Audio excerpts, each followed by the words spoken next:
Market price 3000 yuan है, लेकिन buyback price पूरे 160 मिलियन। इवन सोचता है, क्या अब मेरे पास कोई सुपर पावर्स आ गई है? इधर ऑक्शन की अगली चीज पेश की जाती है। समुद्र की गहराई से निकाले गए 8 कंटेनर्स, जिनका कोई वारिस नहीं है। हर कंटेनर की स्टार्टिंग बिड 3000 युआन रखी गई है। तो ये एक कंटेनर ऑक्शन है। इवन को एक कंटेनर के अंदर 100 मिलियन की चीज दिखती है। वो दंग रह जाता है कि आखिर इसके अंदर ऐसा क्या है जिसकी कीमत इतनी ज्यादा है। रायन उसे समझाता है, इवन, हम यहां सिर्फ मजा देखने आए हैं, बिना सोचे समझे दाव मत लगाओ। ये उन एंटिक्स जैसा नहीं है जिनके बारे में तुमने पढ़ाई की है। यहां सब किस्मत का खेल है। इवन कहता है, हाँ मुझे पता है। और फिर वो चिल्लाता है, इस कंटेनर के लिए मेरी बोली 3000। रायन चौंक जाता है, अरे इवन, अभी तो तुमने कहा था कि तुम्हें समझ आ गया है, फिर खुद बोली क्यों लगा रहे हो? इवन मुस्कुराते हुए कहता है, बस खुद को रोक नहीं पाया। खैर, इस बार तो ये मेरा हुआ। लेकिन तभी कोई और 4000 की बोली लगाता है। फिर बात 10,000 तक पहुंच जाती है। रायन हार मान लेता है, ठीक है, भूल जाओ जो मैंने कहा था। तभी एक आदमी 11,000 की बोली लगाता है और इवन को घूरते हुए कहता है, 11,000? बच्चे, तुम्हें यहां पहले कभी नहीं देखा। तुम किस इलाके से आए हो? आज ये कंटेनर मेरा है। मुझ पर एक एहसान करो और पीछे हट जाओ। अपने बड़ों की इज्जत करना सीखो, तभी तुम्हें भी इज्जत मिलेगी। इवन ठंडे अंदाज में जवाब देता है, क्या तुम इसे असली पैसों से सुलझाना चाहते हो? ठीक है, देखते हैं तुम्हारे पास कितना दम है। पूरे 1 लाख। ये सुनकर सब सन्न रह जाते हैं। वो आदमी चिल्लाता है, धत तेरे की, क्या तुम पागल हो? बाकी सब 1000 करके बोली बढ़ा रहे थे और तुमने सीधा 1 लाख बोल दिया। तुम पक्का कोई अनाड़ी रुकी हो। देखते हैं आज तुम इस डिब्बे से क्या कचरा निकालते हो। रायन परेशान है, लेकिन इवन उसे दिलासा देता है, रायन तुम फिक्र मत करो, मुझे इस चीज को लेकर एक अच्छी फीलिंग आ रही है। ऑक्शनियर ऐलान करता है, इस जेंटलमैन की तरफ से 1 लाख की बोली आई है। क्या कोई और इससे ऊपर जाना चाहेगा? भीड़ में खुसुर पुसुर शुरू हो जाती है। इस कीमत पर कौन बोली लगाएगा? जो इसे खरीदेगा वो बेवकूफी होगा। क्या तुम्हें सच में लगता है कि इसके अंदर कोई खजाना है? मुझे तो लगता है कि इसमें से सिर्फ फटे पुराने चिथड़े निकलेंगे। वो आदमी चिढ़कर कहता है, बच्चे तुम मुसीबत मोल ले रहे हो। तभी उसका साथी उसे रोकता है, चलो भी रायन, इसके मुंह मत लगो। ऑक्शनियर हथौड़ा मारते हुए कहता है, ठीक है, क्योंकि कोई और बोली नहीं लगा रहा तो ये कंटेनर इस जेंटलमैन को जाता है। इवन की दोस्त योयो अपने पैसे निकालती है। ये मेरी सालों की बचाई हुई अलाउंस है, करीब कुछ लाख होंगे। ये लो। इवन हैरान रह जाता है, अरे वाह, तो ये लड़की भी काफी रईस है। खैर कोई बात नहीं, बस मेरा कार्ड स्वाइप कर दो। तुम्हें पता है मैं अपनी 300,000 की मंथली अलाउंस भी खर्च नहीं कर पाता। योयो मना कर देती है, जरूरत नहीं है, मैंने कॉलेज में पार्ट टाइम जॉब्स करके कुछ पैसे कमाए थे। चलो अब इस बॉक्स को खोलते हैं। मेरी किस्मत हमेशा अच्छी रही है। भीड़ इकट्ठा हो जाती है। इस नौजवान ने इसे 1 लाख में जीता है। देखते हैं इसके अंदर क्या है। मैनेजर पूछता है, तो क्या हम इसे अभी खोलें? भीड़ चिल्लाती है, खोलो, इसे खोलो, इसमें पक्का कोई खजाना होगा। जैसे ही कंटेनर खुलता है सब हंसने लगते हैं। वो आदमी ताना मारता है, हाँ जैसा मैंने कहा था, पूरा कंटेनर पुराने सूटकेसेस से भरा है। इन्हें फाड़ कर देखो, पक्का सब में चिथड़े भरे होंगे। इवन शांत है, तुम हंस क्यों रहे हो सकता है इन सूटकेसेस में कैश भरा हो। वो एक सूटकेस खोलता है और मायूस हो जाता है, ये तो खाली है। इवन कहता है, इतनी जल्दी क्या है, अभी बहुत सारे बाकी हैं। रायन, योयो, मैं इन्हें खोलूंगा, तुम दोनों बस देखो। रायन कहता है, रहने दो, हम सब मिलकर हाथ बटाते हैं। अब खोल ही दिया है तो बस खड़े नहीं रह सकते। एक एक करके सामान की कीमत जांची जाती है। 350 युआन, 720 युआन, सब बेकार। 500 युआन, बेकार। 800 युआन, बिल्कुल कचरा। इवन सोचता है, धत तेरे की, मुझे अभी भी समझ नहीं आ रहा कि इस कंटेनर में 100 मिलियन की क्या चीज है। लेकिन अगर सामान को देखें तो वो मिस्ट्री आइटम इन सूटकेसेस में से ही एक हो सकता है। पर कौन सा? मुझे एक एक करके सबको चेक करना होगा। रायन झुंझला जाता है, मुझे यकीन नहीं हो रहा, मुझे कोशिश करने दो। हाँ, ये वाला थोड़ा भारी लग रहा है, शायद इसमें खजाना हो। दूसरा आदमी हंसता है, खाक खजाना, इसकी हालत तो देखो कितनी खस्ता है। अगर इसमें खजाना निकला तो मैं अपना जूता खा लूंगा। इवन मन ही मन सोचता है, लेकिन सिस्टम ने कहा था कि यहां कोई चीज 100 मिलियन से ज्यादा की है। क्या ये सबसे भारी वाला बॉक्स हो सकता है? शायद गोल्ड बार्स हो। पीछे से भीड़ धक्का देने लगती है। अरे पीछे से धक्का मत दो, अंदर क्या है, जल्दी बताओ। जैसे ही बॉक्स खुलता है सबकी सांसें थम जाती हैं। इवन चिल्लाता है, ये क्या है? पूरे बॉक्स में इन्वेस्टमेंट मेटल भरा है, ये सब यहां क्यों है? धत, पूरे बॉक्स में इन्वेस्टमेंट ग्रेड आयरन रॉड्स भरी है। कोई इतना खाली कैसे हो सकता है? वो आदमी ठहाका मारता है। मैं तो हंसी से पागल हो रहा हूं। इस बॉक्स की कीमत मुश्किल से 100 बक्स होगी। बच्चे, तुम वाकई बहुत लकी हो, है ना? रायन कहता है। इवन, सारे सूटकेसेस बाहर निकाल दिए गए हैं। इस जेंटलमैन ने 80 पाउंड आयरन रॉड्स, पुराने कपड़ों का ढेर और 36 सूटकेसेस निकाले हैं। कुल कीमत 800 युआन। इवन दंग रह जाता है। क्या? तो क्या ये सूटकेसेस और चिथड़े 120 मिलियन के हैं? नामुमकिन। ये पागलपन है। लेकिन सिस्टम कभी गलत नहीं होता। इसका मतलब है कि 100 मिलियन से ज्यादा की कोई चीज इन्हीं सूटकेसेस के बीच छिपी है। वो आदमी फिर ताना मारता है। अभी भी अकड़ दिखा रहे हो? तुम ही थे ना जो एक बार में 1 लाख की बोली लगा रहे थे? चलो, लगाते रहो बोली। इवन उसे झड़क देता है। दफा हो जाओ यहां से, अपनी औकात में रहो। तभी योयो चिल्लाती है। इवन, देखो, यहां एक और छोटा सूटकेस है, लेकिन यह बहुत हल्का है। बस एक पुराना सा छोटा केस है। इसमें मुश्किल से 2 जोड़ी कपड़े आएंगे। इवन जैसे ही उसे देखता है, सिस्टम नोटिफिकेशन चमकता है। Market price 3000 yuan, buyback price 160 million. Even के चेहरे पर चमक आ जाती है। धत, मिल गया। वो योयो से पूछता है। योयो, ये किस ब्रांड का सूटकेस है? योयो उसे गौर से देखती है। ये डॉनकी ब्रांड है। काफी हाइंड लग रहा है। क्या ये महंगा है? ये डॉनकी स्पोर्ट्स लाइन का है। शायद क्रोकोडाइल लेदर से बना है। मुझे सही कीमत तो नहीं पता, पर ये 1 लाख से कम का नहीं होना चाहिए। इवन चौंकता है। इतना महंगा? एक सूटकेस की कीमत 1 लाख से ज्यादा? इसमें वाकई कुछ बहुत कीमती है। यकीन नहीं होता। एक पुराने केस ने ही हमारा सारा घाटा पूरा कर दिया। तुम्हारी किस्मत अच्छी है। इवन सोचता है, मुझे इसके अंदर की चीजों को ध्यान से देखना होगा। इतने महंगे सूटकेस का मालिक कोई आम इंसान तो नहीं होगा। इसमें कोई बड़ा सरप्राइज हो सकता है। रायन चिल्लाता है। इवन, ये तुम क्या कर रहे हो? इवन ने सूटकेस का कॉम्बिनेशन लॉक तोड़ दिया है। योयो कहती है, हद है, तुमने इसे तोड़ दिया। अब इसे कौन खरीदेगा? इवन जवाब देता है, मुझे लग रहा है इसके अंदर कुछ बहुत खास है। वो उसे खोलता है, लेकिन अंदर सिर्फ रोजमर्रा का सामान निकलता है। वो मायूस होकर सोचता है, ये कचरा भी बेकार है। मॉडल को देखकर लगता है कि ये काफी पुराना है। शायद हमें इसके पार्ट्स अलग करके बेचने पड़ेंगे। तभी उसे कुछ दिखता है। हे इवन, इस नोटबुक को देखो। यहां कुछ नंबर्स और पासवर्ड्स लिखे हैं। BWCW13376। पता नहीं ये पासवर्ड किस अकाउंट का है। क्या ये उस वायरल वीडियो जैसा तो नहीं, जिसमें एक बिटकॉइन अकाउंट और उसकी प्राइवेट की मिली थी? रायन कहता है, कुछ कह नहीं सकते। यहां सिर्फ एक अकाउंट और पासवर्ड लिखा है। ये नहीं बताया कि किस चीज के लिए है। शायद कोई गेम अकाउंट हो या कोई वीडियो साइट। बहुत धुंधला है, पक्का नहीं कह सकते। योयो टोकती है, इतने यकीन से मत कहो। क्या तुम्हारी उस नोटबुक में भी कोई पासवर्ड है? शायद ये इन बैंक कार्ड्स का पासवर्ड हो। रायन हंसता है, पागल मत बनो। अपना पासवर्ड ऐसे कौन लिखता है? और किसका बैंक कार्ड पासवर्ड इतना लंबा होता है? इसमें तो लेटर्स और नंबर्स दोनों मिले हुए हैं। इवन मानता है, सही बात है, नंबर्स और लेटर्स का मिक्स। ये बैंक कार्ड पिन तो बिल्कुल नहीं लग रहा। शायद ये सूटकेस खुद ही सबसे कीमती चीज है। इवन सारा सामान बाहर फैला देता है। सूटकेस का सारा सामान अब बाहर है, तो जो भी चीज 160 मिलियन की है, वो इन्हीं में से एक होनी चाहिए। सिस्टम स्कैन शुरू होता है। Item laptop, buyback price 200 yuan. ये नहीं है। Item iPad, buyback price 80 yuan. Item notebook, market price 0 yuan, buyback price 0 yuan. Even सोचता है, पहली बार मैंने किसी चीज की कीमत 0 देखी है। Market price 3 yuan. अब और कुछ मत कहो। वो 120 मिलियन का आइटम पक्का इन एनवलोप्स में रखे बैंक कार्ड्स में से ही एक है। वो चिढ़कर कहता है, अगर पैसा बैंक कार्ड में लॉक है तो उसका क्या फायदा? सिस्टम नोटिफिकेशन आता है।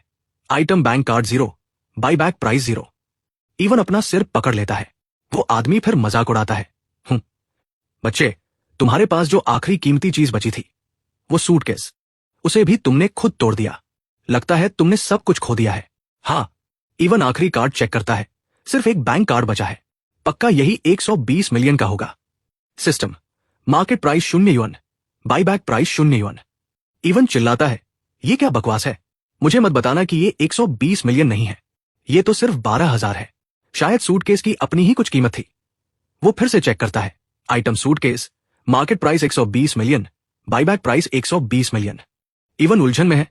गलती कहाँ हुई? क्यों? सब कुछ वापस अंदर रखो और फिर से चेक करो। ये वाकई 120 मिलियन का है, लेकिन जब मैंने अलग से चेक किया तो कुछ नहीं निकला। ये बहुत अजीब है। वो आदमी जाते जाते कहता है, अभी भी हार नहीं मानी? आज के बच्चे भी ना। इवन गुस्से में चिल्लाता है, एक शब्द और बोला ना बुड्ढे, तो तुम्हें समुद्र में फेंक दूंगा मछलियों का खाना बनने के लिए। वो लोग वहां से निकल जाते हैं। रास्ते में इवन सोचता है ये वाकई एक सबक था। इन बैंक कार्ड्स के अलावा यहां हर चीज की कुछ न कुछ कीमत है, तो ये इनमें से कुछ भी नहीं हो सकता। रुको, वो नोटबुक, बैंक कार्ड्स की तरह उसकी कीमत भी 0 दिखाई गई थी। रायन पूछता है, इवन क्या हुआ? इवन चिल्लाता है, धत, मुझे समझ आ गया। न ये कीमती है न वो, ये दोनों आपस में जुड़े हैं। इस नोटबुक में लिखा अकाउंट नंबर दरअसल इन बैंक कार्ड्स का अकाउंट नंबर है। और किसने कहा कि बैंक पिन में लेटर्स और नंबर्स नहीं हो सकते? पक्का इन बैंक कार्ड्स का बाईबैक प्राइस इनके अंदर छिपा है, पूरे 120 मिलियन। पर अकेले कार्ड की वैल्यू 0 क्यों दिखा रहा है? जो भी हो, बस सिस्टम को इसे बाय बैक करने दो। इस तरह चाहे हम पैसे निकाल पाएं या नहीं, वो हमारे हो जाएंगे। इवन पूछता है, रायन, ये किस देश का बैंक कार्ड है? ये हमारे वैक्सिया का तो नहीं लग रहा। यूबीपी। रायन, क्या तुम्हें पता है ये यूबीपी क्या है? रायन आंखें फाड़कर देखता है। ये कंट्री एस के एक बैंक का कार्ड है। इवन पूछता है, कंट्री एस का कौन सा बैंक? रायन समझाता है, कंट्री एस में बहुत सारे बैंक्स हैं, जिसे लोग आमतौर पर कंट्री एस बैंक कहते हैं। वो यूबीएस है। ये यूबीपी उससे अलग है, कंट्री एस के 7 बड़े प्राइवेट बैंक्स में से एक। क्या तुम्हें पता है कि वहां अनोनिमस अकाउंट्स खुलते हैं? वहां अकाउंट खोलते वक्त तुम अपना असली नाम, नकली नाम या बिल्कुल गुमनाम रह सकते हो। बस कार्ड और पासवर्ड हो तो कोई भी पैसे निकाल सकता है। इवन हैरान है, तो क्या ये कार्ड उन्हीं में से एक है? छोड़ो, शायद हमें इसे न्यूज में देना चाहिए। योयो कहती है, अगर इसमें पैसे हुए तो मुझे लगता है हमें खुद पैसे निकाल लेने चाहिए। रायन पूछता है, इवन तुम्हें क्या लगता है कि कौन सा इंसान अनोनिमस अकाउंट खुलवाएगा? इवन सोचता है, जाहिर है जिसका पैसा साफ ना हो। वो अपनी पहचान छिपाना चाहते हैं क्योंकि पैसा डटी है। अगर तुम्हारा कार्ड खो जाए तो तुम रिपोर्ट करोगे, है ना? लेकिन अगर ये कार्ड्स कभी रिपोर्ट नहीं हुए तो इसका एक ही मतलब है।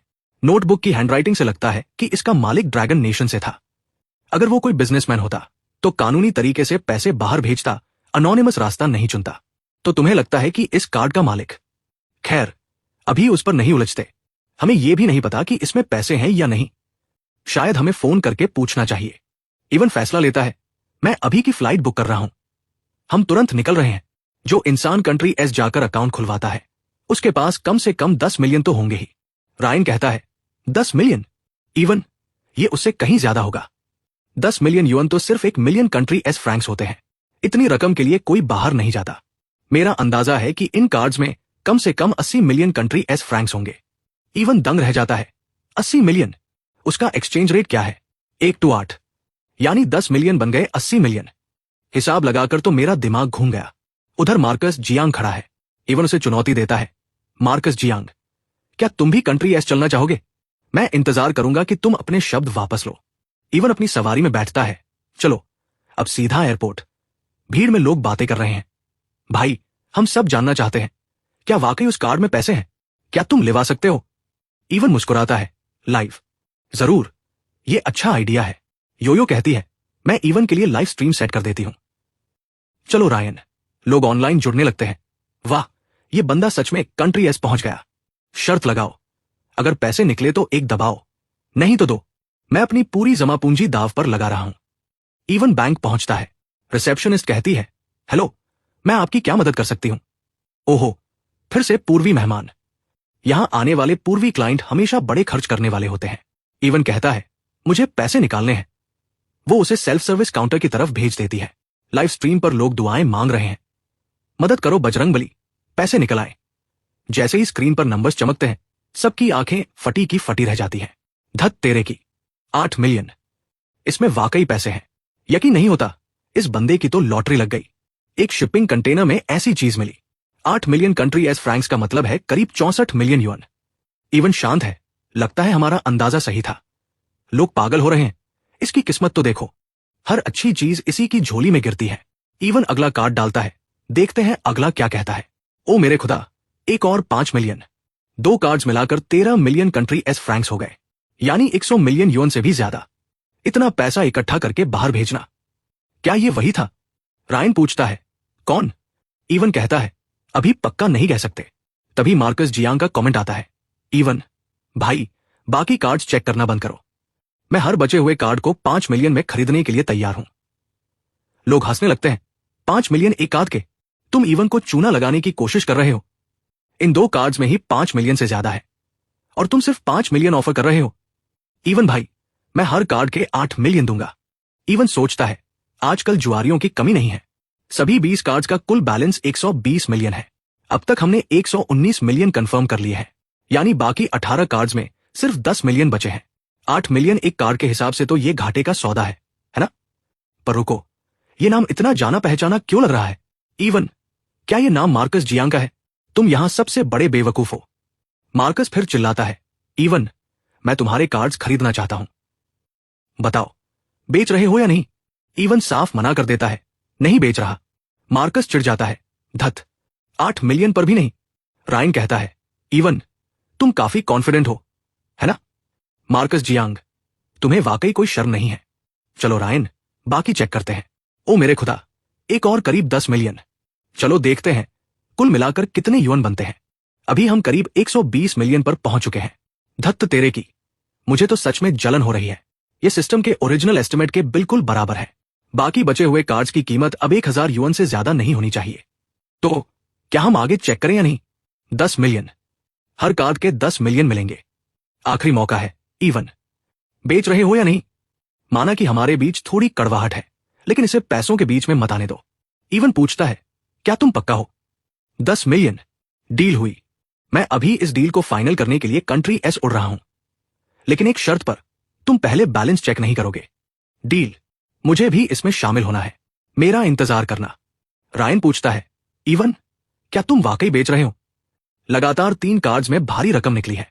पुराना हिसाब चुकता कर लेना ही बेहतर है, वरना बात और बिगड़ जाएगी। मार्कस जैंग को थोड़ी इज्जत दे ही देते हैं। चलो भी, तुम उससे क्यों डर रहे हो? इवन अपना गला साफ करते हुए कहता है, तुम्हारी बात में दम है। वैसे भाई ये देखो, मेरे पास आजकल कैश की थोड़ी कमी है, क्यों ना हम इसके बदले ट्रेड करें? Item, mysterious rosewood box. Market price unknown है और बाईबैक प्राइस भी अननोन। वाह, अननोन, क्या ये बॉक्स कोई खजाना है? मार्कस, क्या तुम वाकई मेरे बैंक कार्ड्स के बदले ये बॉक्स देना चाहते हो? मार्कस, तुम बड़े शातिर खिलाड़ी हो। एक कुत्ता भी इस कचरे को नहीं छुएगा। तुम 10 मिलियन की जगह इसे देना चाहते हो। यहां से दफा हो जाओ। बच्चे, इवन, मेरे दोस्त, जरा ध्यान से देखो। ये चीज उतनी साधारण नहीं है जितनी दिखती है। ये हमारे खानदान की निशानी है। अगर तुम ट्रेड नहीं करना चाहते तो मैं इसे वापस ले रहा हूं। रुको, मुझे एक बार फिर देखने दो। इवन, क्या तुम्हारे दिमाग में किसी गधे ने लात मारी है? ये चीज ज्यादा से ज्यादा मिंग डायनास्टी की लगती है। इसकी कीमत 300,000 से ज्यादा नहीं हो सकती। मुझे पता है, लगता है तुम्हारा वक्त खत्म हो गया है। क्यों जैंग?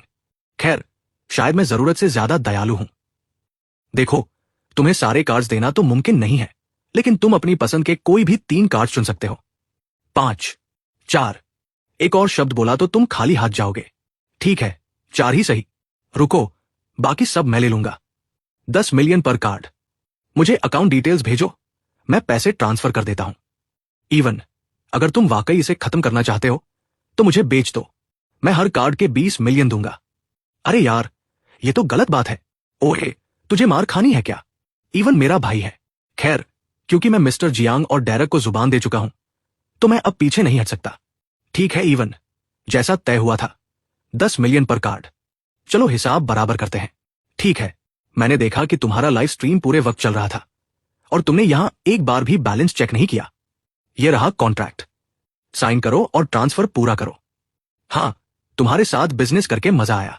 मार्कस मन ही मन सोचता है, ये बच्चा अभी नया है, मुझसे टकराने के लिए अभी बहुत छोटा है। इस बार तो मैंने सच में जैकपॉट मार लिया। ठीक है, अब मैं चलता हूं। आगे के लिए तुम्हें गुड लक। इवन, किसे पता उस बॉक्स में कोई खजाना है भी या नहीं। चलो पहले होटल चलते हैं। रायन, क्या तुम इस बात से नाराज हो कि मैंने तुम्हें कार्ड्स नहीं बेचे? सच कहूं तो पहले मुझे समझ नहीं आया, लेकिन हम कॉलेज में साथ रहे हैं, मैं तुम्हें बहुत अच्छे से जानता हूं। मुझे बताओ, क्या वाकई उन कार्ड्स में कोई पैसा नहीं था? सच में नहीं था, लेकिन तुम्हें कैसे पता चला? इवन, एक समझदार आदमी के पास हमेशा अपनी चालें होती हैं। इवन सोचता है, अब मैं उसे ये तो नहीं बता सकता कि मेरे पास एक सिस्टम है ना? ठीक है, चलो अब इस बॉक्स को देखते हैं। इसमें क्या राज छुपा है? वाह, इस बॉक्स में तो एक हिडन मैकेनिज्म है। जल्दी इसे खोलो। आखिर सिस्टम ने इसे अननोन रेटिंग जो दी है। इस तरह की रेटिंग का मतलब हमेशा कोई बड़ा खजाना होता है। सत्यानाश, ये बॉक्स अंदर से खाली क्यों है? उस कुत्ते मार्कस जैंग ने जरूर इसे पहले ही खोलकर अंदर का सामान निकाल लिया होगा। उसका पूरा प्लान हमें ठगने का था। सच में इवन, तुम दोनों भी। तुमने उसके साथ ट्रेड किया ही क्यों? रुको, ये बॉक्स एक आम बॉक्स के मुकाबले थोड़ा कम गहरा लग रहा है। इसका नीचे का हिस्सा कुछ ज्यादा ही मोटा है। कारीगरी तो कमाल की है। इसके अंदर की रोसवुड बहुत ही स्मूथ है, कहीं भी कोई खुरदरी जगह नहीं है। तो क्या किसे फर्क पड़ता है? ऐसी चीजें हजारों में मिल जाती हैं। किसी भी एंटिक मार्केट में तुम्हें ऐसी दर्जनों मिल जाएंगी। मिल गया। ये कैसी आवाज थी? तोड़ दिया इसे। ये बॉक्स वाकई अजीब है। वाह, ये तो बॉक्स के अंदर एक और बॉक्स है, लेकिन ये बहुत ही पतला है, कोई अंदाजा भी नहीं लगा सकता था। ये शीपस्किन वाकई काफी पुरानी है, कम से कम किंग डायनेस्टी के वक्त की। इस पर तो एक ड्राइंग भी है। इवन देखो, ये तो किसी मैप जैसा लग रहा है। साधारण ब्रश से पहाड़ जैसी कोई चीज बनाई गई है और उसके सामने पानी का एक हिस्सा है। पहाड़ ही पहाड़ है, पानी ही पानी है। पहाड़ और पानी के बीच में खड़ा है कोई। ये ड्राइंग आखिर कहना क्या चाहती है? इवन ये शायद कोई ट्रेजर मैप हो सकता है। ये वाकई वैसा ही लग रहा है, लेकिन अफसोस ये सिर्फ एक हिस्सा है। इस मैप का दूसरा आधा हिस्सा भी कहीं होना चाहिए। Item: treasure of Shidekai, wing king of the Taiping heavenly kingdom. क्या यह शिदेकाई के ट्रेजर मैप का आधा हिस्सा हो सकता है? ये शिदेकाई कौन है? मैंने एक बार इसके बारे में एक किताब में पढ़ा था। वह दादू रिवर पर हार गया था और अपनी सेना के खत्म होने से पहले उसने अपने पास मौजूद खजाने का एक एक टुकड़ा छुपा दिया था। उसने एक डायग्राम भी छोड़ा था जिस पर ये शब्द लिखे थे: पानी के सामने, पहाड़ के पीछे, खजाना इन 8 अक्षरों के बीच है। लेकिन अगर किताब की बात सच है तो मेरे हाथ में ये आधा मैप क्या है? क्या ऐसा हो सकता है कि तुम्हारा वाला ही असली ट्रेजर मैप हो? क्योंकि आज तक उसका खजाना कभी नहीं मिला, जिसका मतलब है कि वो मैप शायद नकली हो सकता है। तो उस बूढ़े लोमड़ी मार्कस जैंग के हाथ से एक और खजाना निकल गया। हाँ, ये जानकर बहुत अच्छा लग रहा है। इवन, क्या तुम बता सकते हो कि ये जगह कहाँ है? चलो अभी खजाना ढूंढने चलते हैं। पता नहीं चल रहा। मैप का ये हिस्सा बहुत ही मामूली है, सटीक जगह का पता लगाना नामुमकिन है। एक सेकंड रुको। इवन, ये पहाड़ बहुत जाना पहचाना लग रहा है। मुझे लगता है मैं पहले यहां आ चुका हूं। क्या तुम पक्का हो? पूरी तरह तो नहीं, लेकिन हम जाकर चेक कर सकते हैं। ठीक है, मैं अभी पैकिंग करता हूं और हम आज रात ही निकलेंगे। यो, कहाँ है वो जगह जिसका तुमने जिक्र किया था? धत्त तेरे की, हम पूरा दिन इस गर्मी में पहाड़ चढ़ते रहे।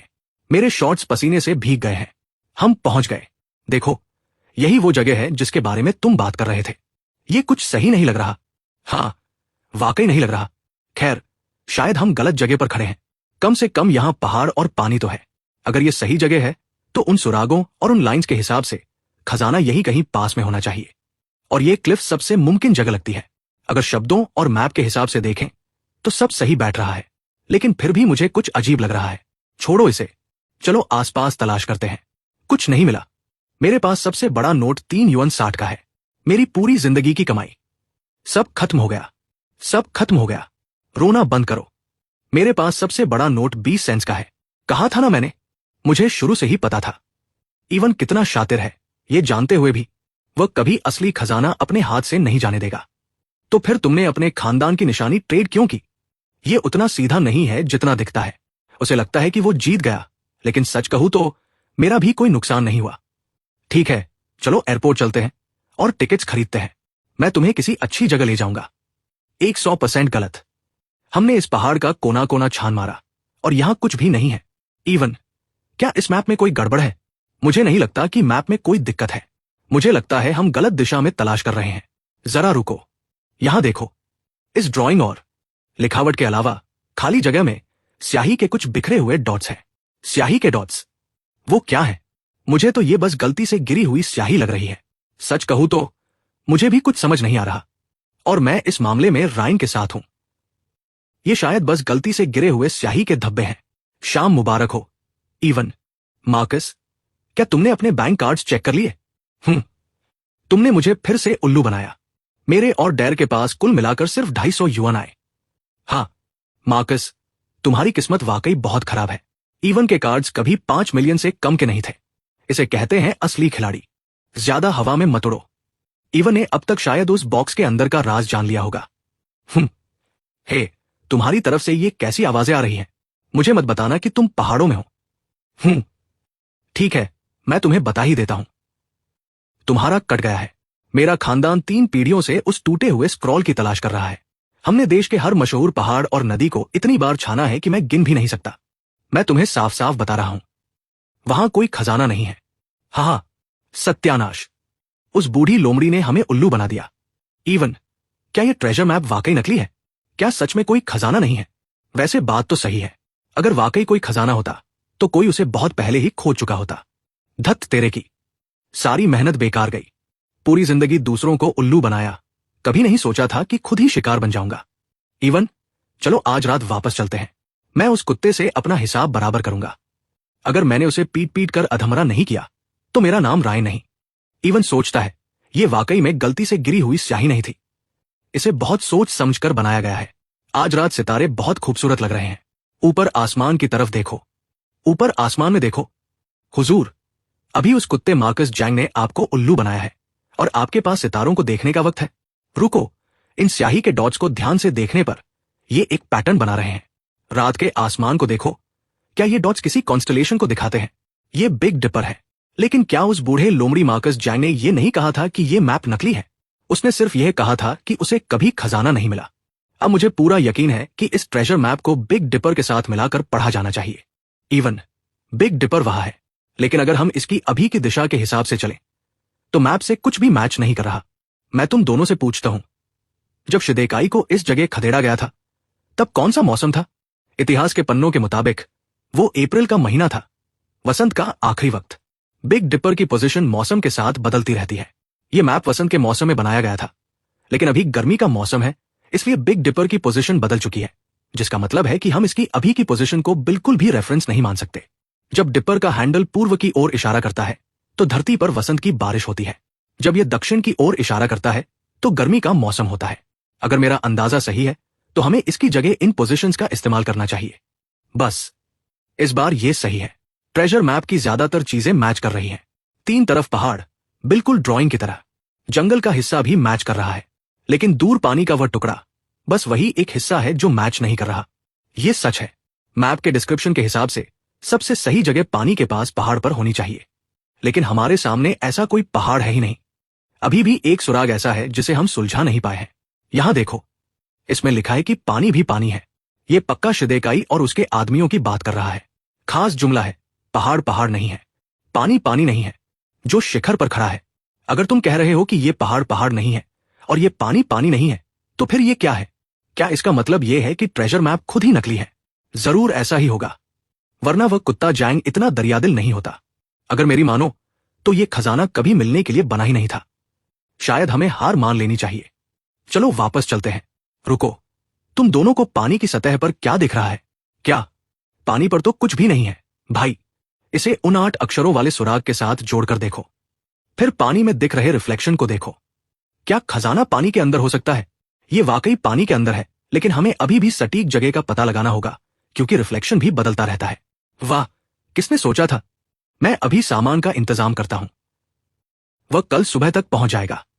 यह पानी शायद पहले रुका हुआ नहीं था, लेकिन अब यह एक झील जैसा दिखता है।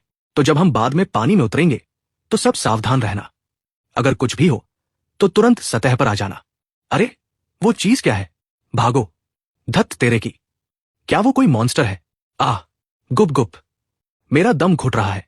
सत्यानाश, वह एक ग्रेट व्हाइट शार्क है। यहां ग्रेट व्हाइट शार्क कैसे आ सकती है? भागो, हम तो गए, अब हम नहीं बचेंगे। छुपने की कोई जगह नहीं है। इवन, अब हम क्या करें?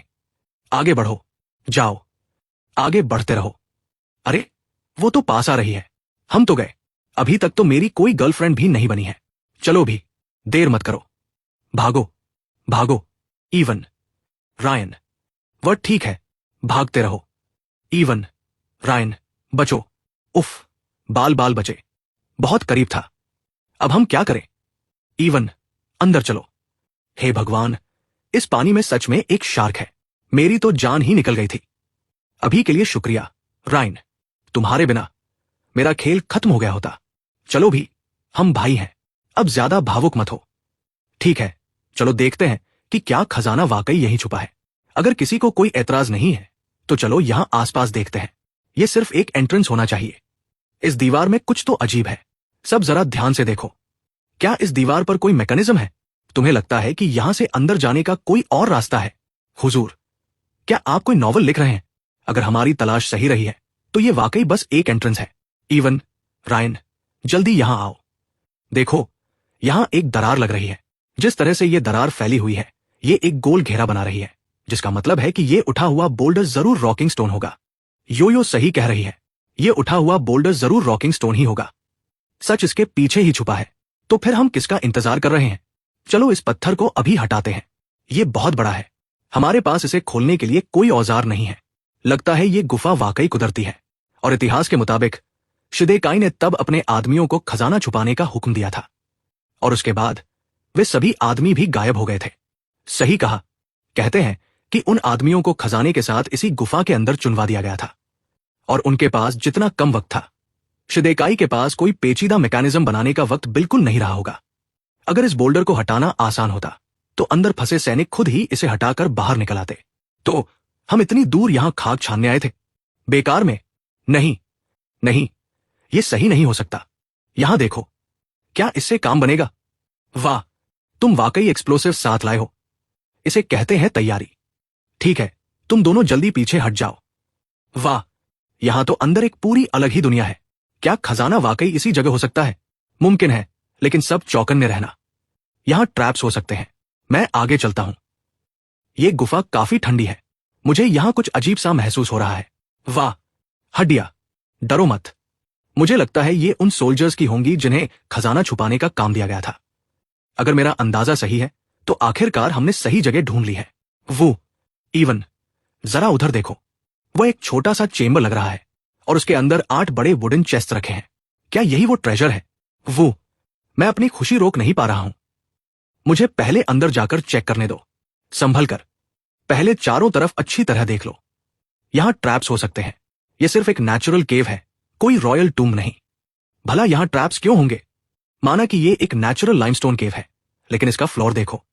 ये बाहर की उबड़ खाबड़ चट्टानों की तरह नहीं, बल्कि एकदम फ्लैट है। और सबसे जरूरी बात, ये 8 बड़े वुडन चेस्ट्स एक खास शेप में रखे गए हैं। रुको, ये तो एक BWA डायग्राम है, एक रहस्यमय BWA फॉर्मेशन के नीचे दबा हुआ ट्रेजर। खजाने की एक कीमत होती है, लेकिन जान कीमती है। लगता है हमें वाकई सही जगह मिल गई है। ये शिदेकाई का ट्रेजर है। तुम्हारा क्या कहना है, इवन? देखो इन 8 क्रेट्स को कैसे अरेंज किया गया है। ये शेप बिल्कुल एक टेक्स्ट बुक BWA लेआउट है। 8 बड़े वुडन क्रेट्स एक सर्कल बनाते हैं, और ठीक बीच में 2 विशाल पत्थर रखे हैं। अगर हम इसे ऊपर से देखें तो ये और भी साफ दिखेगा। तो यहां वाकई किसी तरह का ट्रैप मैकेनिज्म है। क्या इसका मतलब यह है कि ये ट्रेजर हमारे इतने करीब है कि हम इसे बस छूने ही वाले हैं? हमें इसे छोड़ना होगा। कोई जल्दी नहीं है, पहले आराम से इस केव को स्टडी करते हैं, फिर इस मैकेनिज्म को सुलझाने का तरीका ढूंढेंगे। इवन, जरा यहां देखो, इस दीवार पर कुछ लिखा हुआ है, the heavenly kingdom never false.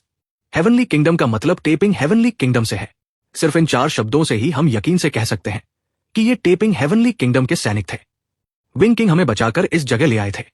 हम नदी पार करके पीछा कर रही किंग आर्मी से बच सकते थे, लेकिन तभी हमारे बीच की एक औरत ने बच्चे को जन्म दिया। इसलिए विंग किंग ने 3 दिनों के जश्न का हुक्म दिया। इवन, ये सब इतिहास की किताबों से काफी मेल खाता है। लेकिन फिर किस्मत को कुछ और ही मंजूर था। 3 दिन बाद मूसलाधार बारिश शुरू हो गई। नावें आगे नहीं बढ़ पाई। स्थानीय कबीलों ने हमें खदेड़ दिया, और किंग ट्रूप्स ने हमारा रास्ता रोक दिया। कोई रास्ता न देख, विंग किंग ने हमें सारा ट्रेजर यहां छिपाने का आदेश दिया। यहां पड़े ये कंकाल जरूर विंग किंग के आदमियों के होंगे, और वे 8 बड़े क्रेट्स खुद ट्रेजर होने चाहिए। यहां और भी कुछ लिखा है। मैं 80 से ज्यादा आदमियों को लेकर आया और इस जगह खजाना छुपा दिया। जब हम पीछे हट रहे थे तो विंग किंग ने गुफा को बड़े पत्थरों से बंद करने का आदेश दिया, जिससे हम अंदर ही फंस गए। हमने बाहर निकलने का दूसरा रास्ता खोदने की कोशिश की, लेकिन हफ्तों तक बिना सूरज की रोशनी के रहने के बाद मेरे भाई एक दूसरे के दुश्मन बन गए और तड़प तड़प कर मर गए।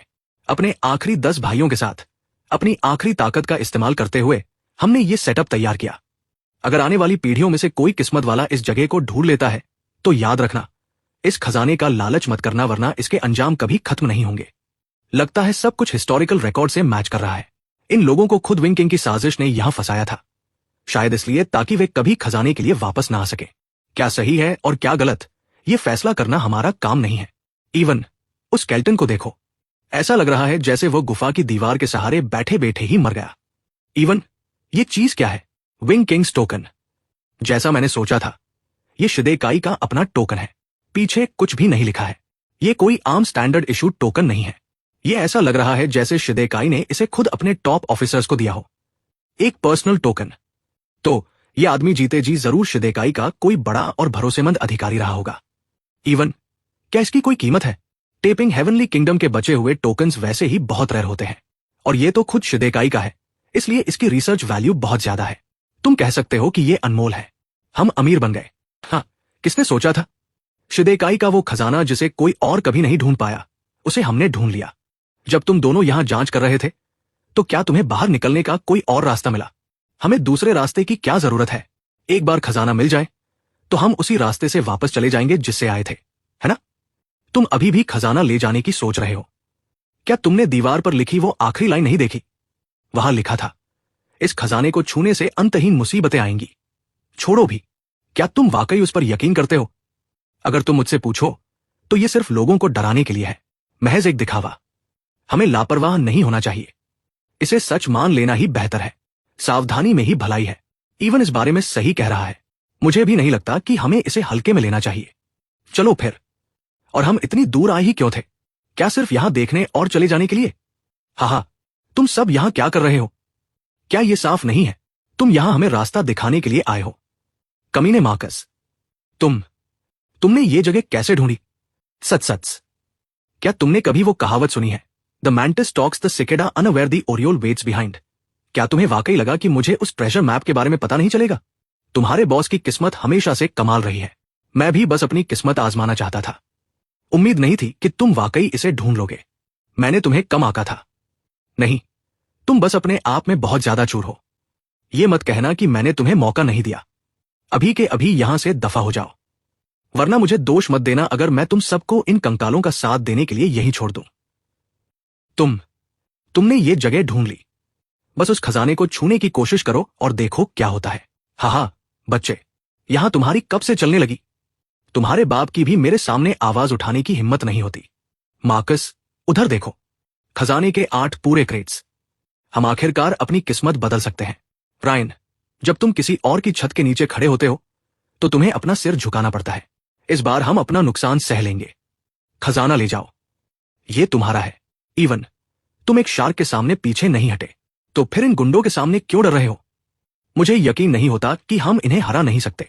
रायन, इवन की बात मानो। हाँ, चलो भाइयों, क्रेट्स खोलो। इवन, तुम मुझे रोक क्यों रहे हो?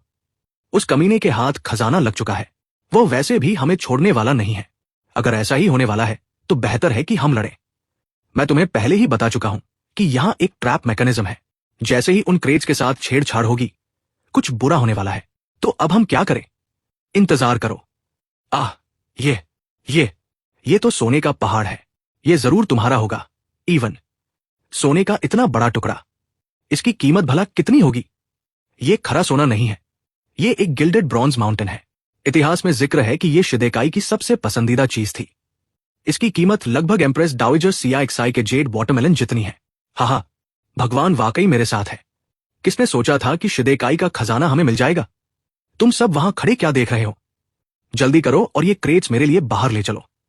रुको, मुझे अभी एहसास हुआ कि वे 8 क्रेट्स एक गेट्स फॉर्मेशन बना रहे हैं। एक गेट्स फॉर्मेशन, वो क्या होता है? हाँ, मैंने पुराने ग्रंथों में इसके बारे में पढ़ा है। इसके पीछे का सिद्धांत असल में बहुत आसान है। यह आसमान और जमीन के 8 दरवाजों का इस्तेमाल करके बनाया गया एक फॉर्मेशन है। इसमें अनगिनत बदलाव हो सकते हैं। फॉर्मेशन को तोड़ने के लिए तुम्हें सबसे पहले लाइफ गेट ढूंढना होगा। कौन सा लाइफ गेट? तुम जितना समझा रहे हो, मैं उतना ही उलझता जा रहा हूं। आकाश और पृथ्वी के 8 द्वार होते हैं। शुभ द्वार, gate of opening, gate of rest और gate of life. Gate of death, gate of fear और गेट ऑफ इंजरी अशुभ है, जबकि गेट ऑफ ऑब्स्ट्रक्शन और गेट ऑफ व्यू सामान्य है।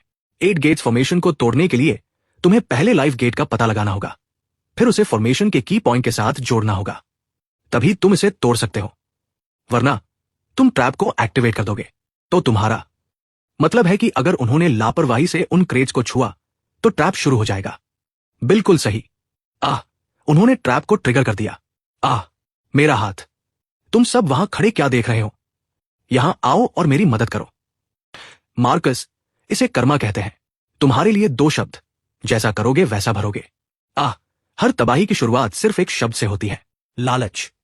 मार्कस, तुम्हारे लिए एक कहावत है, जो तुम्हारी किस्मत में है वो तुम्हें मिल ही जाएगा, और जो नहीं है उसे पाने के लिए तुम कितनी भी जोर जबरदस्ती कर लो, कुछ नहीं बदलेगा। लगता है ये खजाना कभी तुम्हारी किस्मत में था ही नहीं। मुझसे गलती हो गई, प्लीज मुझे यहां से बाहर निकालो। मुझे अब खजाना नहीं चाहिए, मैं वाकई इसे नहीं चाहता। तुम्हें बचाऊं? हाँ, सपने देखना छोड़ दो।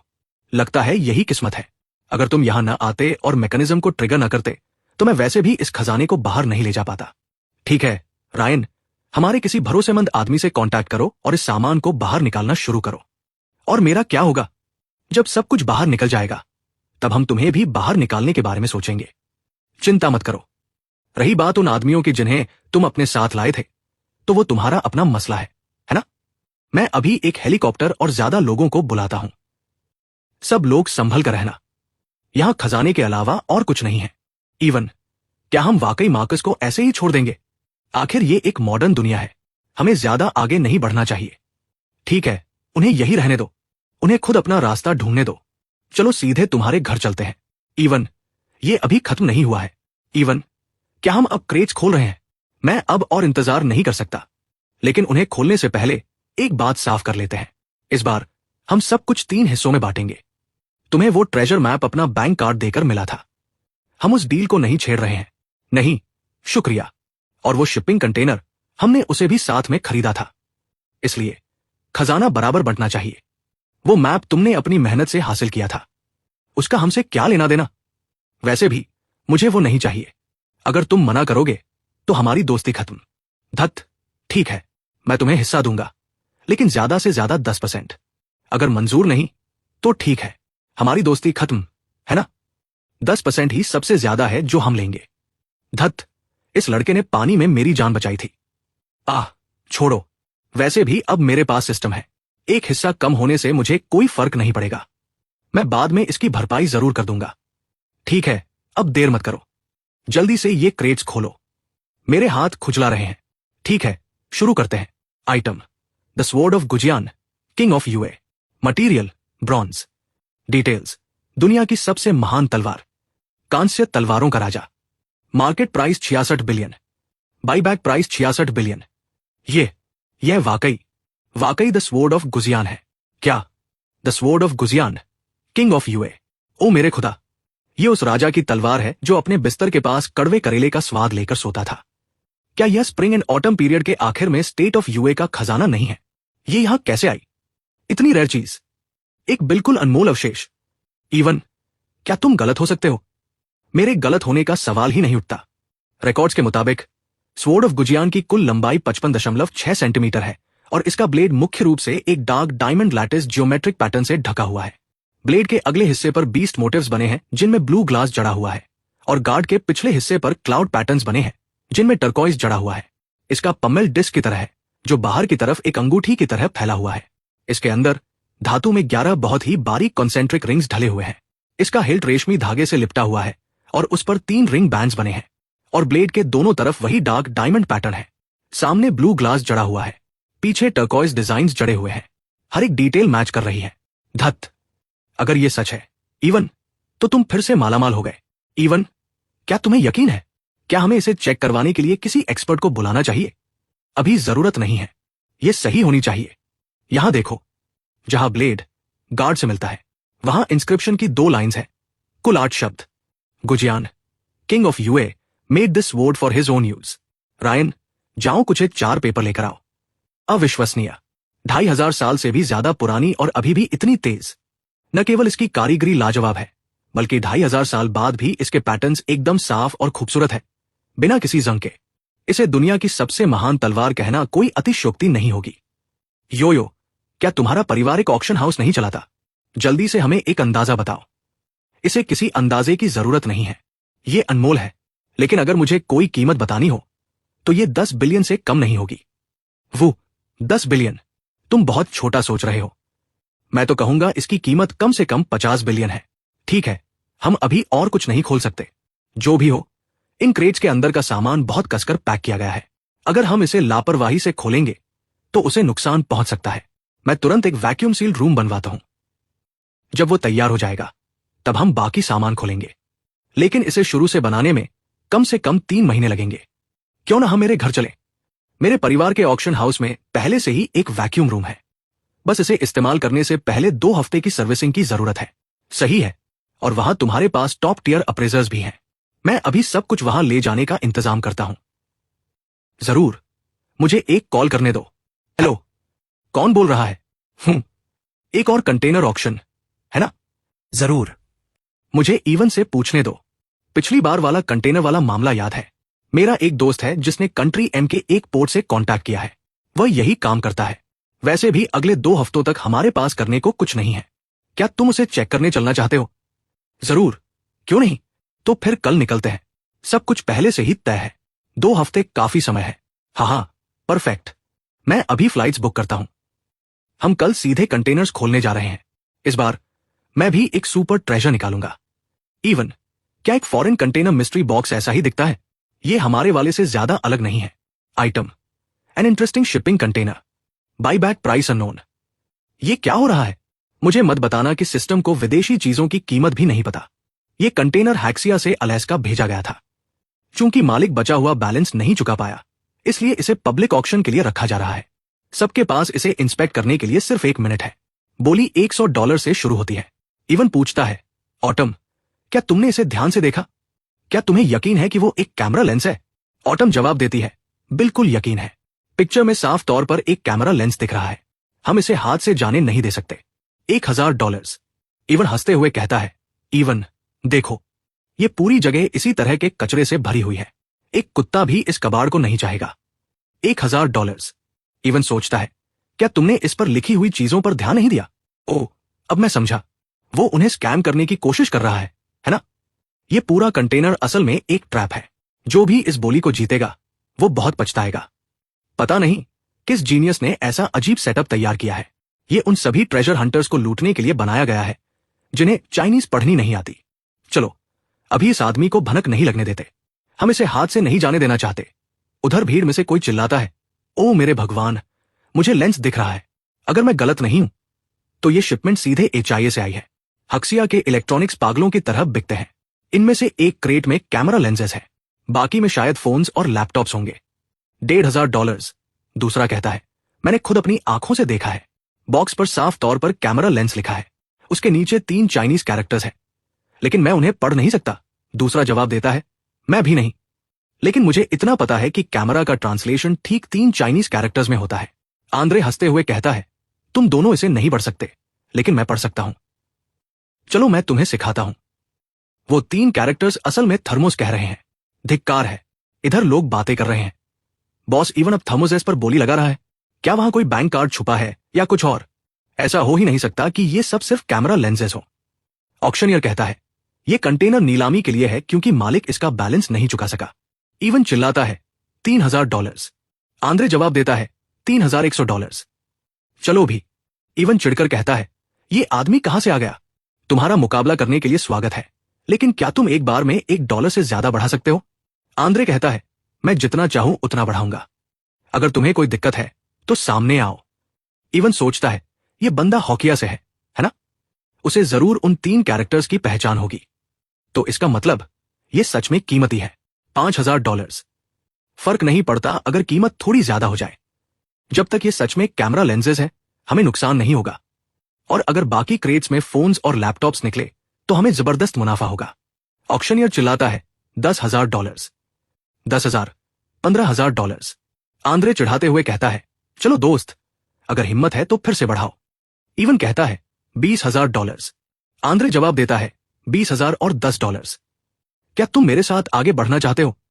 इवन पूछता है, ऑटम, हमारे पास कितना बचा है? चलो अपना सब कुछ इसमें लगा देते हैं। ऑटम कहती है, हमारे पास अभी भी 50,000 है।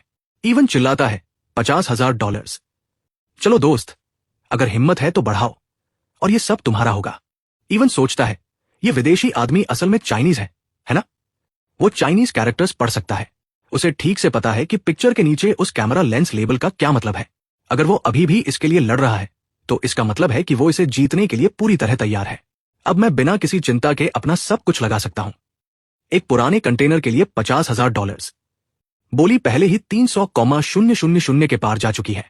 इवन कहता है, इतना काफी है आंद्रे। हाँ, 50,000। और तुम्हें लगता है कि ये मुझे डरा देगा? सिर्फ उस अननोन शब्द के लिए जो सिस्टम ने इसे दिया है। मैं ये कंटेनर ले रहा हूं। ऑक्शनियर हथौड़ा मारते हुए कहता है, $50,000 में बिका। आंद्रे को बधाई। ऑटम चिल्लाती है, इवन रुको, मैंने अभी अपनी बोली नहीं लगाई है। ऑक्शनियर कहता है, समय खत्म हो गया, तुमने अपना मौका गवा दिया। आंद्रे हंसते हुए कहता है, कैसा लगा दोस्त? अभी भी लगता है कि तुम मुझसे ज्यादा बोली लगा सकते हो?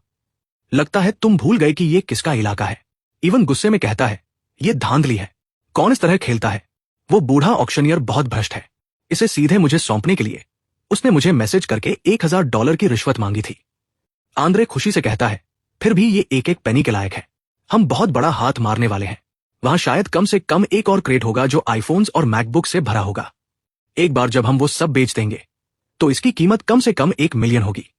ओ मेरे भगवान, हम इस बार इतने पैसे कमाने वाले हैं। हमें इसे किस चीज पर खर्च करना चाहिए?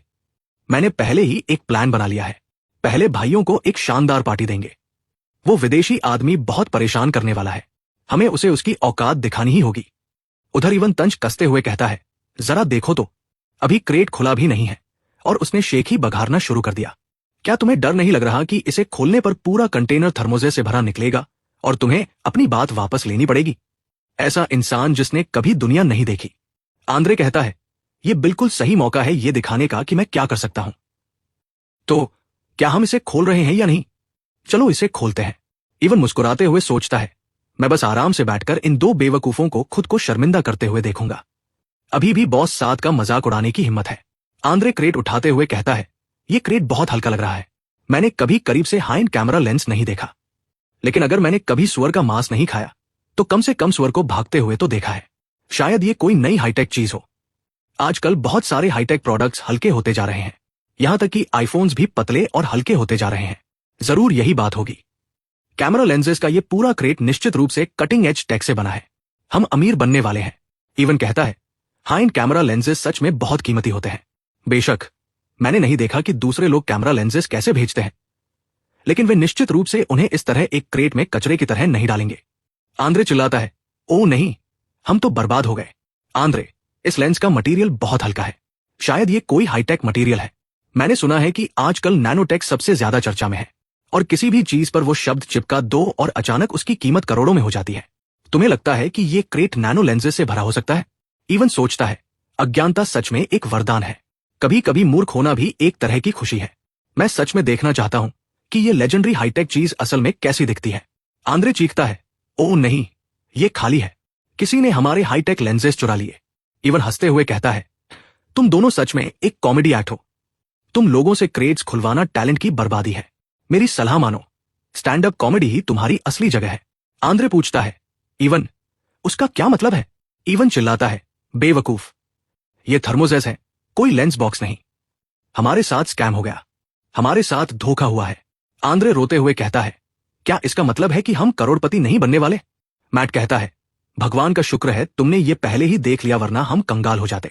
इवन पूछता है, आंद्रे, तुम्हें क्या लगता है कि थर्मोजेस का ये पूरा कंटेनर असल में कितने में बिक सकता है? अचानक सिस्टम नोटिफिकेशन आती है, item a treasure in disguise, market price $50,000, by back price unknown. Even सोचता है, तो ये सच में कीमती था। इस आदमी ने इसके लिए 50,000 दिए। मार्केट प्राइस 50,000 निकली, लेकिन बाई बैक प्राइस अभी भी अननोन है। ये कंटेनर सीधे घर से आया है, इसलिए इसके अंदर जो कुछ भी है उसे देश से बाहर तस्करी करके लाया गया होगा। वजह जो भी हो, हम एक राष्ट्रीय खजाने को विदेश में फंसा हुआ नहीं छोड़ सकते। 3 थर्मोजेस अपने आप में बहुत कीमती नहीं है, लेकिन एकता में शक्ति है। इस पूरे कंटेनर में कम से कम 1000 थर्मोजेस है। लगभग $10 प्रति पीस के हिसाब से थर्मोजेस का ये पूरा बैच कम से कम $10,000 का है। हम यहां मुनाफा कमाने की कोशिश भी नहीं कर रहे हैं, बस जो हो सके उसे बचाना चाहते हैं। मैट कहता है, इवन आंद्रे की हालत भी कुछ खास अच्छी नहीं है। क्यों न तुम उससे ये थर्मोजेस खरीद लो? हमारी दुकान को वैसे भी नए स्टॉक की जरूरत है, उसकी मदद भी हो जाएगी। आंद्रे गिड़गिड़ाते हुए कहता है, ओह मेरे अच्छे चाइनीज दोस्त, आपकी अपनी दुकान भी है। पहले आपको ठेस पहुंचाने के लिए मैं माफी चाहता हूं। मुझे उम्मीद है कि आप इस बार हमारी मदद करेंगे, ये देखते हुए कि हम एक ही लाइन में काम करते हैं। जब जरूरत पड़ती है तो हमेशा चाइनीज लोग ही काम आते हैं। कृपया मैंने सुना है कि आप चाइनीज लोगों के पास एक कहावत है, एक जान बचाना 7 मंजिला शिवालय बनाने से ज्यादा कीमती है। कृपया हमारी मदद करें, हम जीवन भर आपके आभारी रहेंगे। इवन सोचता है, चलो कम से कम उस दूसरे आदमी को अपने साथ नीचे गिराना हमारे काम आया। $5,000, मैं ये कंटेनर ले लूंगा। आंद्रे कहता है, डील मेरे हौकिया के दोस्त। तुम्हें लगता है कि तुम्हें एक अच्छी डील मिल रही है। इन थर्मोजेस की मार्केट वैल्यू $10,000 है। $5,000 मेरे लिए निश्चित रूप से नुकसान है, लेकिन ये सिर्फ आइडियल कंडीशंस में है। अगर ये नहीं बिके तो ये सिर्फ कचरे का ढेर है जिसकी कोई कीमत नहीं है। इसे खरीदने वाला कोई पूरा बेवकूफी होगा। इवन मुस्कुराते हुए कहता है, ओह क्या ऐसा है? मुझे उम्मीद है कि तुम 1 मिनट बाद भी ऐसे ही हंसते रहोगे। इधर लोग बातें कर रहे हैं। आंद्रे की किस्मत बहुत अच्छी थी, किसी ने सच में उसका कबाड़ खरीद लिया। वाह, यहां तो सच में खजाना है। ये बॉक्स पहली नजर में एक असली एंटिक जैसा दिखता है। इसके अंदर जो भी होगा उसकी कीमत बहुत ज्यादा होगी। इवन पीछे हटो, चलो बस ताला तोड़ते हैं और देखते हैं। इवन कहता है, तुम हमेशा इतने हिंसक क्यों हो जाते हो? तुम्हें पहले से ही पता है कि ये लकड़ी का क्रेट बहुत कीमती है, तो क्या तुम्हें अंदाजा है कि इस तरह के हाइन क्रेट के साथ किस तरह का ताला मेल खाएगा? मैट पूछता है, तुम कह रहे हो कि ये ताला खुद कीमती है? इवन जवाब देता है, हाँ, यहां सच में एक खजाना है। ये ताला ऐसा लग रहा है जैसे सोने का बना हो। ये सही है, ये एक सॉलिड गोल्ड लॉक है और ये एक बहुत पुराना एंटिक भी है। मैंने एक बार पीट की दुकान पर ऐसा ही ताला देखा था। उसकी कीमत कम से कम $1,00,000 थी। आंद्रे चीखता है, धिक्कार है, मेरे 100,000, मेरे 100,000। इवन कहता है, ये पूरी तरह सही नहीं है, ये ताला कम से कम 1 मिलियन का है। मैट हैरान होकर कहता है, ओ मेरे भगवान, एक अकेला ताला 1 मिलियन का? फिर इसके अंदर क्या होगा? ये हाथ में बहुत भारी लग रहा है। ये साफ तौर पर लकड़ी जैसा महसूस होता है, फिर भी ये धातु जितना भारी है। मैट पूछता है, इवन क्या हुआ? इवन जवाब देता है, ये क्रेट एबनी से बना है। मैट पूछता है, क्या एबनी की कीमत बहुत ज्यादा होती है? इवन कहता है, जाहिर है, एबनी सोने से भी ज्यादा कीमती हो सकता है। इस तरह के एक चेस्ट में तराशा गया एबनी सबसे बेहतरीन चीज है। ऐसा खजाना जिसे आप चाहे कितने भी पैसे दे दें, खरीद नहीं सकते। अचानक सिस्टम नोटिफिकेशन आती है, item the purple gold ebony chest, market price $3 million, buyback price $1,300,000। Even दंग रह जाता है, धिक्कार है, $1,300,000। ओ मेरे भगवान, इस चेस्ट के अंदर आखिर है क्या? ओह, अब हमारे पास चाबी भी नहीं है, हम इसे खोल नहीं सकते। मैट कहता है, जाओ तार का एक टुकड़ा ढूंढो। ठीक है, मैं अभी लेकर आता हूं। मैट हैरान होकर पूछता है, वाह इवन, तुम्हें ताले खोलना भी आता है? इवन मुस्कुराते हुए सोचता है, असल में मुझे नहीं आता, लेकिन सिस्टम ने मुझे अभी अभी एक्सरे विजन की एबिलिटी दी है। एक्सरे विजन के साथ ताला खोलना काफी आसान है। अभी इन सब को छोड़ो, पहले देखते हैं कि इसके अंदर असल में क्या है। आंद्रे बीच में आकर कहता है, रुको, $1,00,000, मैं ये क्रेट ले लूंगा। इवन उसे झड़कते हुए कहता है, क्या तुम बेवकूफ हो? सिर्फ ताला ही 1 मिलियन का है और तुम 1,00,000 की पेशकश कर रहे हो। जिस पत्थर के नीचे से निकल कर आए हो वहीं वापस चले जाओ। सच में एक नंबर का बेवकूफ। उस 1,00,000 को 100 मिलियन से बदल दो, तब शायद तुम इसके करीब पहुंच पाओगे। मैट चिल्लाता है, यह सोने का क्यों बना है? धिक्कार है, यह मास्क तो उस चेस्ट जितना कीमती भी नहीं है जिसमें यह आया था। इवन कहता है, चेस्ट की कीमत मास्क से कम होनी चाहिए, बेवकूफ। डिब्बा खरीदना और मोती वापस करना, यह बिल्कुल तुम्हारे जैसा है। तुम अनपढ़, जरा ध्यान से देखो, यह legendary mask of pharaoh Tutankhamun है। सिस्टम नोटिफिकेशन गूंजती है, item the mask of pharaoh Tutankhamun, details one of the world's 10 priceless treasures, estimated value $1 billion. Matt पूछता है, कौन सा मास्क? मैंने इसके बारे में कभी नहीं सुना। इवन समझाता है, कभी कर्स्ट किंग के बारे में सुना है। ये एक लेजेंडरी आर्टिफैक्ट है, तुतंखमुन। इतिहास या पुरातत्व का थोड़ा भी ज्ञान रखने वाला कोई भी व्यक्ति उस नाम को तुरंत पहचान लेगा। महान फेरो, शापित राजा, बिल्कुल सही। तुतंखमुन प्राचीन मिस्र के इतिहास में सबसे सफल फेरो नहीं था, लेकिन उसका मकबरा प्राचीन मिस्र की कला के चरम का प्रतिनिधित्व करता है। यही कारण है कि तुतंखमुन सबसे प्रसिद्ध फेरोज में से एक बन गया। मैट का गला सूख जाता है, ओ मेरे भगवान, तुम कह रहे हो कि ये वही मास्क है? ये मेरा है, ये मेरा है। इवन चेतावनी देते हुए कहता है, एक और कदम बढ़ाया तो मुझे तुम्हें तुम्हारे बनाने वाले से मिलाने में कोई गुरेज नहीं होगा। आंद्रे रोने लगता है, नहीं नहीं, मेरे साथ ऐसा मत करो। भगवान, मैं कितना बड़ा बेवकूफ हूं। मैंने $5,000 चुकाए और अंत में एक बेशकीमती खजाना मिला। मुझे बहुत पछतावा हो रहा है। मैट कहता है, देखो इस आदमी को, ऐसे नाटक कर रहा है जैसे इसकी जान इसी पर टिकी हो। इवन, ये चीज तो सच में एक खजाना होगी। हम असल में कितनी रकम की बात कर रहे हैं? इवन कहता है, यह कहना सच में मुश्किल है क्योंकि असलियत में कोई भी इसे खरीदने की हैसियत नहीं रखता। मुझे एक नजर देखने दो। क्या ये सिर्फ सोना नहीं है? ये ऊपर जड़े हुए रत्न और रंगीन कांच होने चाहिए। और इस पर यह अजीब आकार क्या है? इवन समझाता है, माथे पर यह हिस्सा फैल्कन गॉड और कोबरा गॉडेस है, जो ऊपरी और निचले मिस्र का प्रतीक है। नीचे लटका हुआ यह नकली दाढ़ी ओसीरीज का प्रतीक है, जो पाताल लोक के देवता है। तुतंखमुन का पूरा जीवन हमेशा रहस्यों से घिरा रहा है। जो कोई भी सबसे पहले उसके पिरामिड में घुसा, उसकी किसी न किसी कारण से अजीब और अनसुलझे तरीके से मौत हो गई। यही कारण है कि तुतंखमुन को कर्स्ड किंग कहा जाने लगा और उसका नाम पूरे पश्चिमी जगत में मशहूर हो गया। अगर मुझे सही याद है तो तुतंखमुन के मकबरे से निकाला गया सुनहरा मास्क अभी कैरो म्यूजियम में होना चाहिए। तो फिर एक सुनहरा मास्क थर्मोजेस से भरे कंटेनर के अंदर कैसे पहुंच गया, जिसे हक्सिया से भेजा गया था, और वो भी अलास्का जैसी जगह पर? और फिर वो श्राप है। तुतंखमुन के श्राप की किंवदंती मुख्य रूप से उसके पिरामिड की दीवारों पर उकेरी गई 2 पंक्तियों से आती है। जो कोई भी फैरो की शांति में खलल डालेगा, मृत्यु उसके पास तेज पंखों पर सवार होकर आएगी। मैट डरते हुए पूछता है, दूसरी पंक्ति क्या है? इवन कहता है, जो कोई भी अशुद्ध इरादे रखता है और इस मकबरे का लालच करता है, मैं उसका गला उसी तरह घोंट दूंगा जैसे कोई पक्षी की गर्दन मरोड़ता है। संयोग से मकबरे में प्रवेश करने वाले पहले कर्मचारी और खुदाई के लिए पैसा देने वाले ब्रिटिश व्यापारी, सभी की सच में अजीब परिस्थितियों में मौत हो गई थी।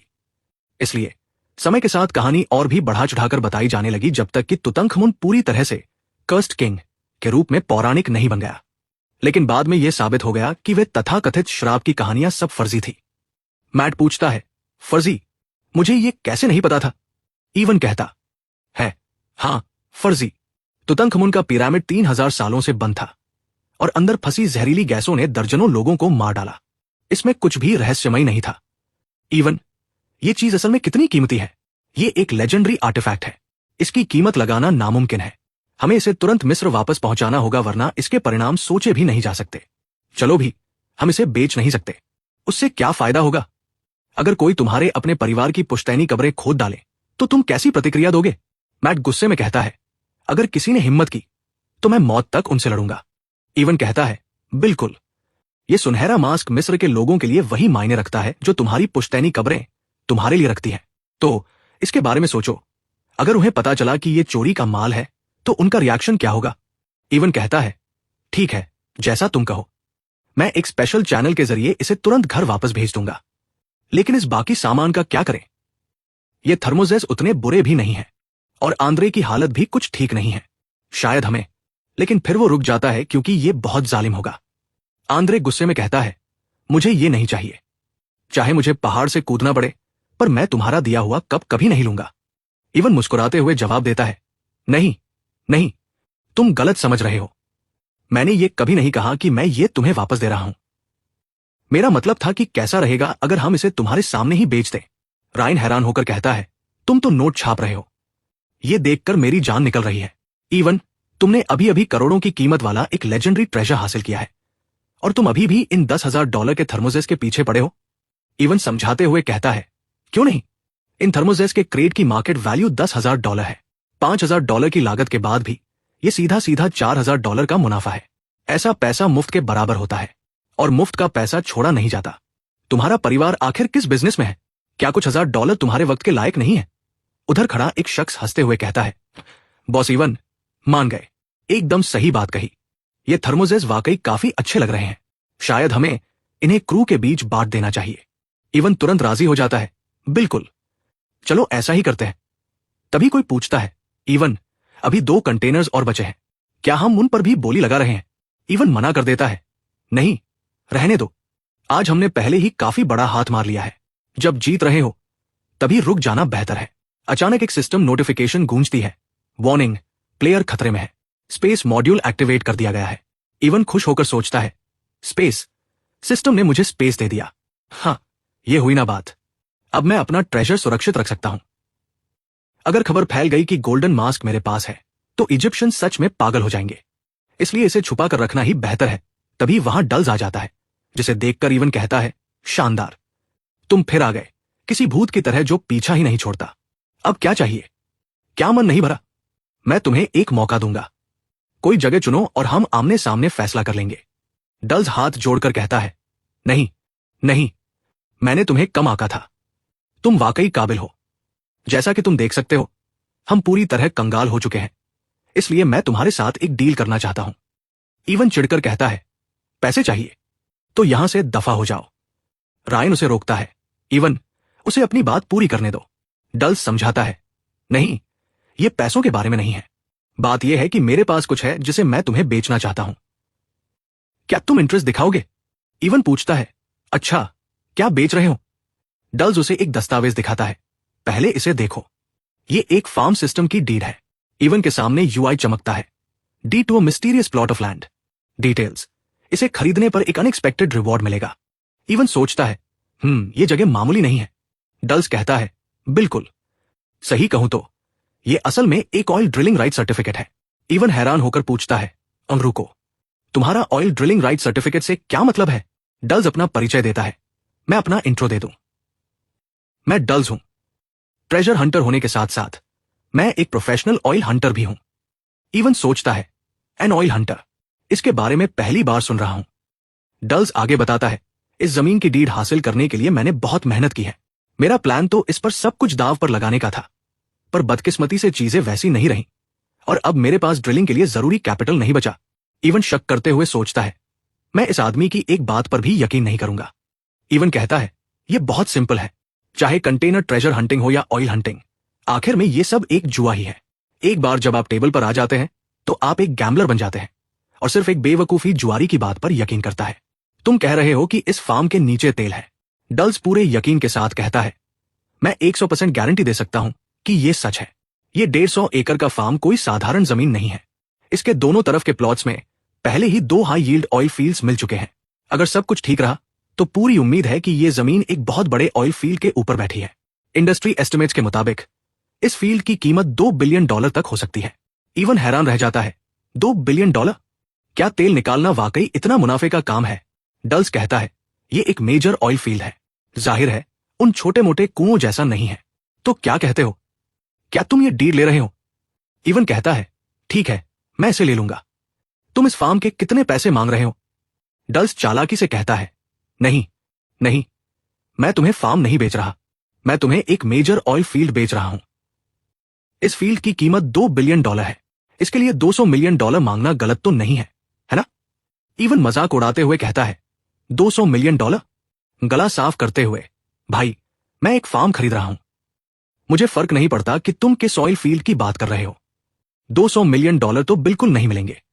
अगर तुम वाकई बेचना चाहते हो तो $1 मिलियन में मैं इसे ले लूंगा। डल्स चौंक जाता है, $1 मिलियन? तुम तो बहुत लंबी छलांग लगा रहे हो। रायन सोचता है, क्या ये आदमी अपना आपा खोने वाला है? डल्स कहता है, $1 मिलियन बहुत कम है, चलो बीच का रास्ता निकालते हैं, $80 मिलियन। ये मेरी आखिरी कीमत है। इवन अपनी बात पर अड़ा रहता है, $2 मिलियन, और ये मेरी भी आखिरी कीमत है। रायन उन दोनों को देख रहा है और सोचता है, इन दोनों की बॉटम लाइंस में जमीन आसमान का फर्क है। लगता है ये डील कहीं नहीं पहुंचने वाली। लेकिन तभी डील फाइनल होती है, $3 मिलियन डील। इवन मन ही मन खुश होकर कहता है, चलो, अब मैंने यहां भी अपने पैर जमा लिए हैं। अब जब मेरे पास सिस्टम है तो मैं इस जमीन के हर एक आखिरी ट्रेजर को समेट लूंगा।